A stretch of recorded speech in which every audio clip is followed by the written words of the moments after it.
Yes, sir. It's 93.9 WKYS, the station that's bringing you the 2019 Kiss Fest Aladdin rocking on your radio. And I have a very, very special guest in the building. I love doing these interviews because I get to put you on the Who's Hot before you know about it. And I have a special guest. She goes by the name of Mahalia. Is that yes, Chris? That nice. is correct. Hi. I got it. Nice. Okay. Now, you are from I'm from Lancaster. No, a place called Leicester. Leicester, Yeah. Okay. Yeah. United Kingdom. Yes, United Kingdom. Very nice. What was it like growing up there? Strange, man. It was weird. Leicester's an interesting place because it's like there's a lot of music going on. There's a lot of dance. There's a lot of the arts is really thriving there. Yeah. But it's just kind of culturally, it's a place that I learned quite quickly, even though it's very diverse and very multicultural, it's just very segregated. And I happened to grow up in a really white part of the town. So I had a weird time in Leicester, but also it's kind of what shaped me, I guess. So Wow. I'm proud of it, definitely. That's dope. Yeah. Okay. So this is your first time in Washington, D.C.? It is my first time. Yeah. Okay. Well, since it's your first time, I have a game called Aladdin's 5 First. Okay. So I'm going to just throw something out there. You tell your story. Okay, All right, you ready? Yes. All right. The first time you realized you could sing. Oh, I think I was like 9 or 10, and I happened to go to a Catholic school because it was the only good school in my part of town, and they got me to sing. We had like 2 weeks of mass every single day, so like basically they needed one singer to come in and sing hymns on their own for the whole school, and I did that for like 14 days. It was like every single day, and I think at that point I was like, oh, I'm all right. Ah. You know? But yeah, I think it was then. But I was always singing. Ever since I was a kid. Nice. Yeah. Okay. Your first kiss. Ooh. I think I was 13. Oh. I was 13, you know, and it was like, so where we had this McDonald's at the top of our hill by our school, and they basically had this big sign that would like, and it had on, it like basically was just like a display of like what was in the shopping mall. And I was stood behind there with my crush in school. When we had our Nice. first Do you kid. remember his name? I do. His name was Spencer. Spencer! You're the lucky guy. You know what Spencer is now? I do. He's still in Leicester. I've not spoken to him for like a year, but we kept in contact after school. Yeah. Nice. Okay. Well, speaking of first kiss, your first heartbreak. Spencer. Oh, Spencer! Oh my God! You got the first kiss and did the first heartbreak. Oh man, terrible. Okay, first embarrassing moment. It's a bad one. When I was like 6, right? So I'm like 6, and I basically, you know, I was this kid. I was always trying to do things way too quick and like way before I should have been doing them. But I was super young. I must have been in like my first proper year of primary school. And I say to my mum, I'm going to get myself dressed today. So this is actually a terrible story. I can't believe I'm telling you this. But so I get on my school dress. I'm ready to go. I put my socks on. I put my shoes on and forget to put on any underwear. So I roll to school. I'm excited. And you know, when I was in school, if it was summertime, we'd all be on the grass. We'd like all be on the school field. The boys would be running around. The girls would be like making up dances and doing cartwheels. And I remember my older brother was in my school with me. I'm doing a cartwheel. As I'm doing a cartwheel, my dress obviously comes down, and all I see is my brother from the other side of the school field run and rugby tackle me to the ground because I had no panties on. Wow. Yeah, probably the worst experience of my childhood life. Bob's in the background. All right, last one. Yes. First piece of advice someone gave you that you still take heed to today. Oh, I think the first piece of advice would be from my dad.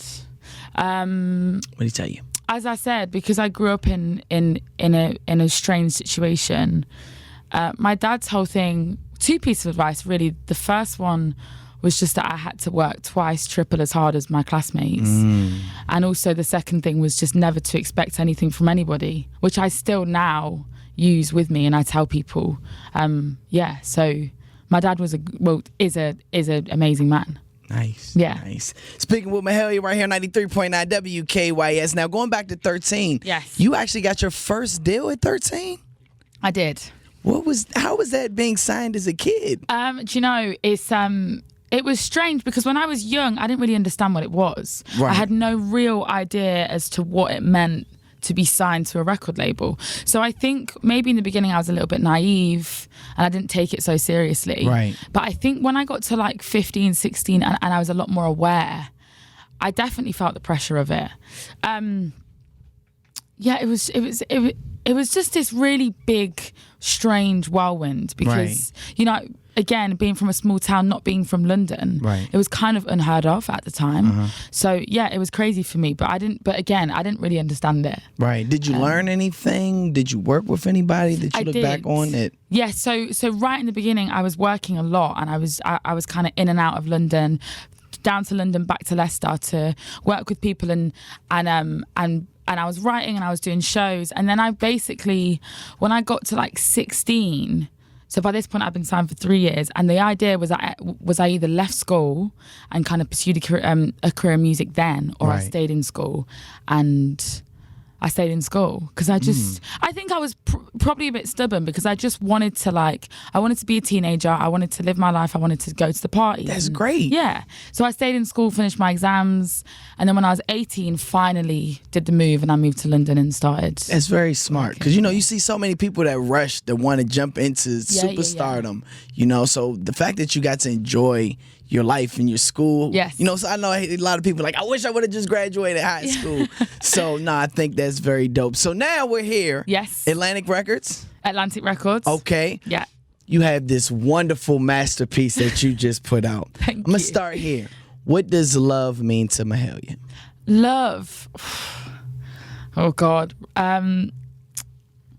Love to me is just one of the most incredible ways of connecting, and it's why I talk about it so much, because the thing for me about love is just the way that it turns and twists constantly. You know, like three weeks ago I was in a loving relationship, and 5 days ago I came out of it, and it's like I find it crazy how everything can change so quickly. But love to me, like love is just real kind of emotional connection, and also just major respect for somebody, I think. Right. Yeah. What does compromise mean to you? Compromise to me, I'm going to go back to respect, because I've thought about the word compromise for so long. And I remember when I was younger, I really thought the word compromise was negative. And now when I really think about it, and like, you know, after writing the album, I came to a conclusion that actually I think compromising is just, it's not compromising yourself. It's about having respect for the person in front of you and also expecting respect from them. You know, it's a real two-way kind of ball throw. It's like it's a collaboration. That's what I think compromise is. Nice. Well, she has a brand new album out right now called Love and Compromise. Can you talk about a little bit of the process as far as you writing this album? Because, I mean, literally, you press play from top to bottom. Yeah. It is a vibe. It is a beautiful piece of work. Thank you. So I started it 18 months ago. Okay. And I started it. I don't think I really knew that I was starting it, but I'd just come out of a relationship and it felt like a good time to kind of really start getting back into writing. Right. And then the process, the actual writing process felt quite easy. It was really like a year, like a solid year of writing. And I was going through some stuff. I was kind of dating, but also taking a break. And then I met somebody, and then I kind of wrote the last half of the album. So for me, it was between London, a little place in the countryside in the UK, and LA, and I was just kind of going between the few. Okay. I met great people, great producers, great writers, and I just really felt like the whole time I was just releasing a load of emotion that I hadn't been able to release yet, you know? And there were stories on the album that I never thought I'd ever talk about. And yeah, but for me, it was a positive process. It's just the end of it. The end of it is stressful. When I'm like choosing the songs and like trying to finish everything, that part of it was stressful. But it was a journey for sure. Nice. Talking to Mahalia right here on 93.9 WKYS. You have this incredible single with LMA. Yes. What You Did. Yes. How did you collaborate with her, and how did that song come about? So I was working with a producer called Pop Wanzel. We were working together in LA. He's from Philly originally, but we were working together out there. And he had this beat, and I heard the Cameron sample, and we were all just excited immediately. And then I started writing the song. So at this point, it's just me and him. And then basically, the actual story is that the album was finished. It was done. Last 2 days before the album delivery, Ella hits me up and says, "Is your album submitted already?" And I was like, "No, why?" And then she goes, "I'd have loved to have been a part of it." And so I just sent her What You Did. And I was like, "I've definitely got a tune that I know that you would absolutely glide on." And I sent her What You Did. And it was literally in like 24 hours, and we got it together. And it was just, it was perfect. Oh, perfect isn't even the word, man. The old boy sample. Oh, can we play it for the people right now, yes, please play it. Can you introduce it for them? Of course, guys. This is Mahalia, and this is my latest single, What You Did, with LMA. Song is fire, ladies and gentlemen. What You Did. We have special guest Mahalia from the UK in studio right now. Okay, so now that the album is out, what's next? Oh, I mean, I'm getting the itch already to write again, which is crazy because it feels like I just came out of that. But so I'm on a US tour right now. I'm finishing my North American tour in like 10 days. Okay. I go home for a week and then go on a European tour, and then it's Christmas. Then I'm going to go traveling for 2 weeks. I'm going to go to Indonesia for a couple of weeks and just try and heal a little bit from this time. And then I need to write. Like, I can feel You're it. ready. Yeah, You're ready like to yeah. And I feel like I've just again, you know, albums come out, and I've just gone through something really deep. So for me, I'm like, I'm ready. Wow. Like, I'm ready to just get this out of me. Yeah. Well, listen, this album is crazy. So please channel in and give us another one. I'm so excited to watch you continue to grow. You. If people want to connect with you on social media, how can they do that? So you guys can find me on Instagram, Twitter, Facebook, everything, just at Mahalia. And my name is spelled Mahalia. And my music is out now on all streaming platforms, all your favorite Spotify, Apple Music, Tidal, iTunes, everything. There it is. The beautiful and talented Mahalia. You heard it here first with Aladdin the Prince on 93.9 WKYS. Thank you for coming through. Thank you.